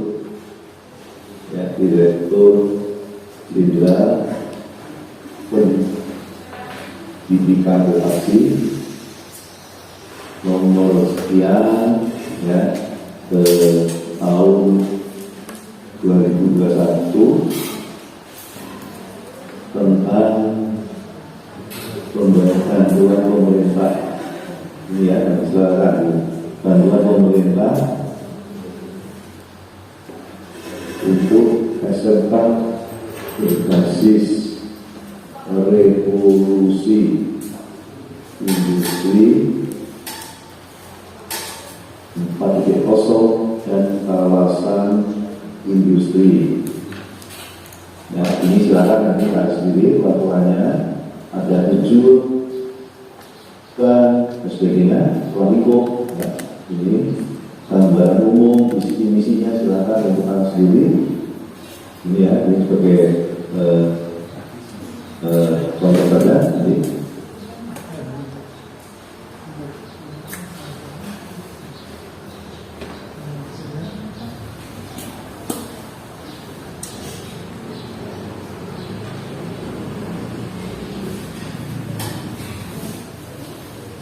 Kemudian Papua yang nanti bisa dibuka sendiri.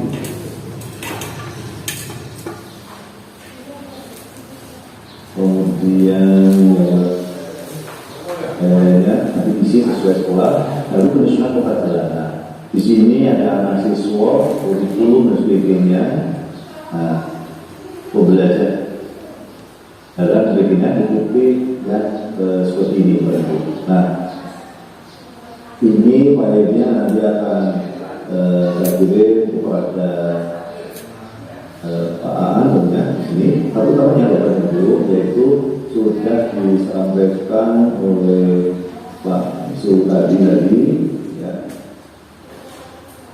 yaitu yang penting di dalam program-program ini yaitu standar-standarnya. Apa itu? Nah, ini ya. Nanti untuk isi pelajarannya silakan Pak Sukadi, tapi standarnya yaitu kita harus tahu bahwa mutu sekolah ini ya, yang terlihat ini biasanya kebersihannya. Tampilan gedung ya, kalau gedung megah, rapi, bersih, indah, mewah, itu biasanya bagus.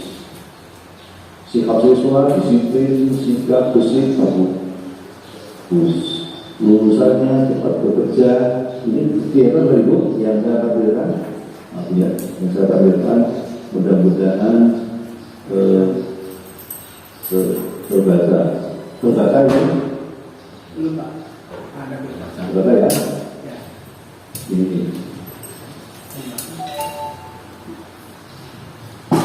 Ini putus sekolah tulisannya begini. Ada juga putus sekolah yang tidak terlihat tapi dapat dirasakan. Ya. indah, nyaman, keluargaan, pasal belajar, kursi manajemen, anggaran umum SMK 401 kayak apa sih gitu. Jadi nanti kita lihat untuk sekolahnya seperti ini. Kemudian di sini ada alat praktek yang terintegrasi dengan aplikasi, ya, dengan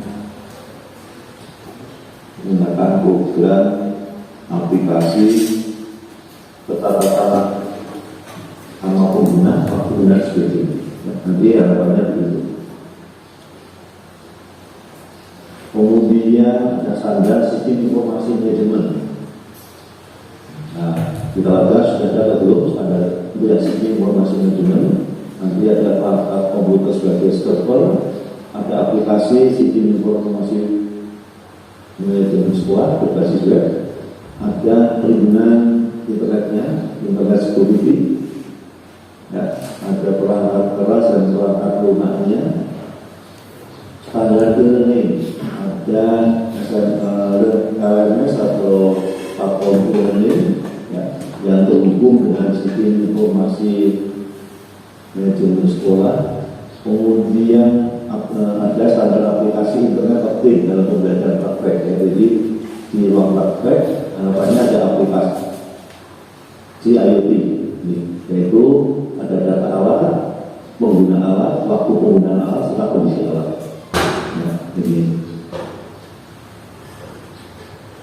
kemudian ada standar sikap dan performa guru dan akademika harus bagaimana. Kemudian performa siswa harus bagaimana, disiplin, patuh pada tata tertib, bekerja cepat, efektif dan efisien dan sebagainya.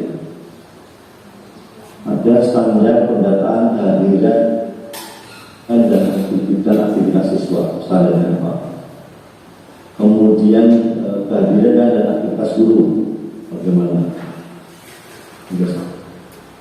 standarnya. Website sekolah isinya apa? Website sekolah misi tujuan sekolah, ada nomor telepon sekolah dan nomor HP aktif yang bisa dihubungi. Jadi di website yang hanya nomor telepon tapi ada nomor HP aktif yang bisa dihubungi dan sebagainya. Program bagiannya apa saja, jumlah siswanya berapa,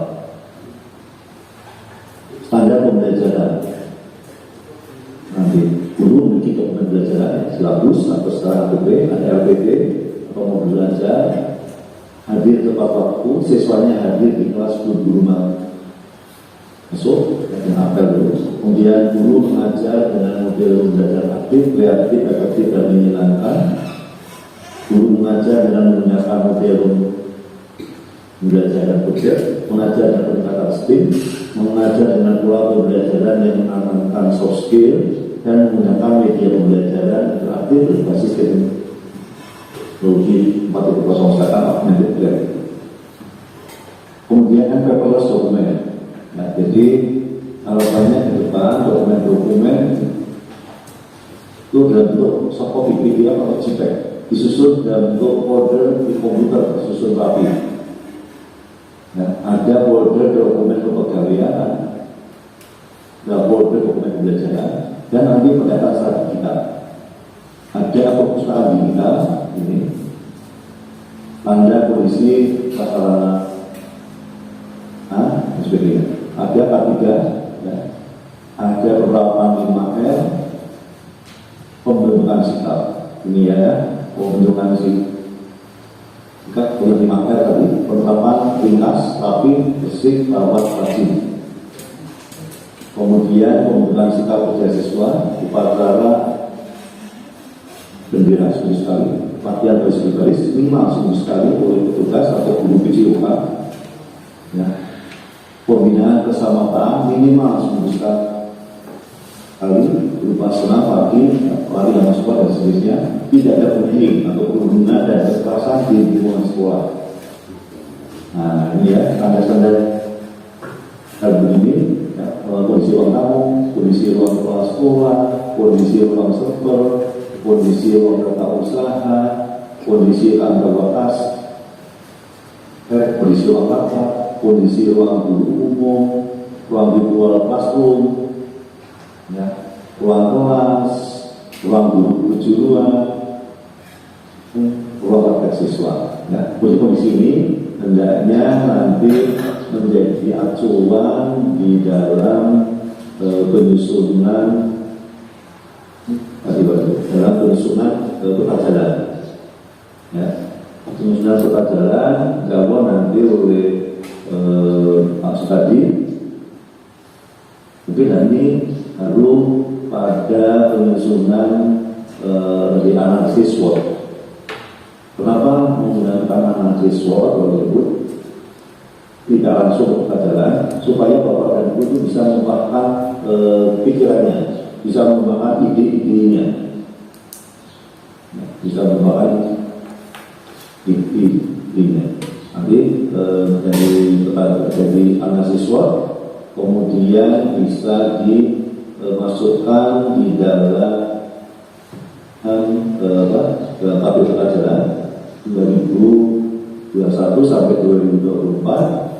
Kemudian juga nanti program tahun 2021 apa yang akan dicapai, dan program tahun 2022 apa yang akan dicapai, 2023 apa yang akan dicapai, dan terakhir 2024 harusnya sudah berjalan mandiri, yaitu menjadi sekolah digital. Jadi tertulis dokumen mulai sekarang mohon yang dokumen kepegawaian, SK, ya, kemudian dokumen-dokumen kartu keluarga, KTP, hasil penilaian kinerja guru misalkan, itu dibuat soft copy, dibuatkan foldernya, boleh pakai tata usaha. Ya. Sedangkan untuk yang kaprok nanti punya data guru yang isinya adalah dokumen-dokumen pembelajaran mulai dari silabus, RPP, handphone, soal, kursit, dan folder.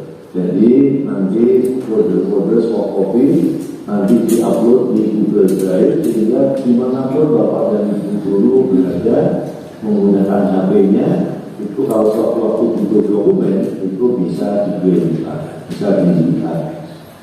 Nah, itu tadi. Kemudian kenapa kok tadi saya wujudkan 5L? Itu karena kebersihan itu paling susah Bapak dan Ibu. Mungkin Bapak dan Ibu bisa dengan membeli aplikasi SIM, langsung dengan SIM informasi manajemen bisa membeli alat yang kaki berbasis teknologi industri 4.0 bisa. Tapi membahas sekolah dari bersih tidak mudah. Ringkas tadi. Barang-barang yang tidak terpakai dibuang itu susah, dibuangnya kemana? Nah, saya mau dibuang. Nah, saya kira juga begitu.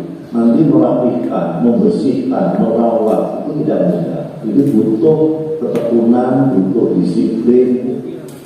Maka dalam menjalankan program SMK 4.0 Allah memberikan 4K. Ya, 4K itu apa? Memiliki komitmen, yang kedua konsisten, itu ya, komitmen dan konsisten. Kemudian yang ketiga konsekuen, ya, bertanggung jawab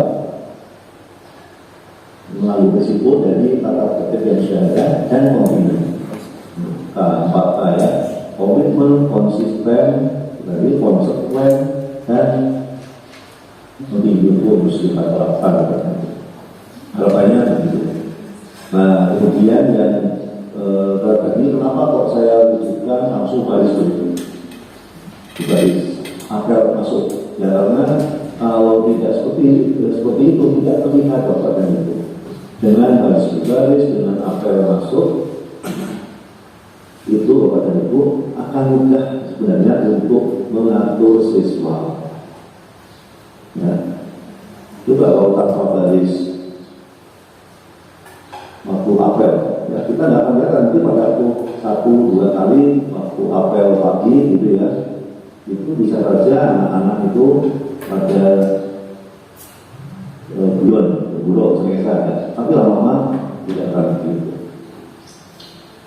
Jadi harapannya nanti Bapak dan Ibu nanti bisa menyesuaikan diri. Jadi karena apa? yang namanya pembentukan sikap, ya. Ini, menanam sikap itu tidak bisa serta-merta jadi, ya.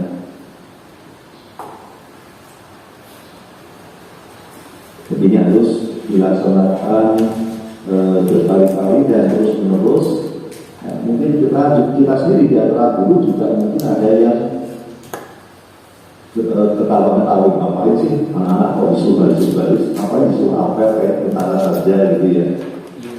Tapi Bapak dan Ibu, hal ini sudah terbukti di sekolah-sekolah yang bagus. Pembinaan sikap yang seperti ini itu sudah terbukti bisa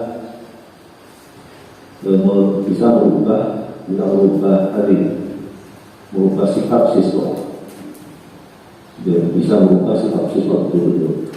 Jadi silakan ini diterapkan. Nanti saya menunggu hasilnya, mungkin 3-4 tahun lagi baru terlihat hasilnya. Ingat, bukan kemudian SMK-nya digital, tapi SMK-nya harus menjadi SMK yang rapih bersih sekolahnya, ya. Harus bersih sekolahnya, dan kemudian sikap dari guru-gurunya, sikap dari tenaga pendidikannya, sikap siswa banyak nanti bisa terbentuk dengan baik. Demikian Bapak Ibu. Untuk lanjutannya, bagaimana implementasinya, silakan Pak Sukadi nanti sore ataupun nanti lain waktu lagi kita ketemu lagi untuk teruskan berjalan. Untuk saat ini memang yang program sebenarnya belum boleh dilaksanakan Bapak Ibu. Mohon maklum karena menunggu surat dari direktorat. Sehingga mohon foto-foto, ya, video yang ada, mohon jangan diupload dulu di media sosial, ya, di akun YouTube, akun Instagram, Facebook. Kalau ya, ada materi-materi yang kemarin dipublish, foto video dipublish, mohon untuk sementara dihapus dulu. Nanti setelah ada peresmian dari direktorat untuk meluncurkan program, lalu kita upload lagi. Demikian dari saya, mudah-mudahan bermanfaat dan saya mohon maaf. Terima kasih. Assalamualaikum warahmatullahi wabarakatuh.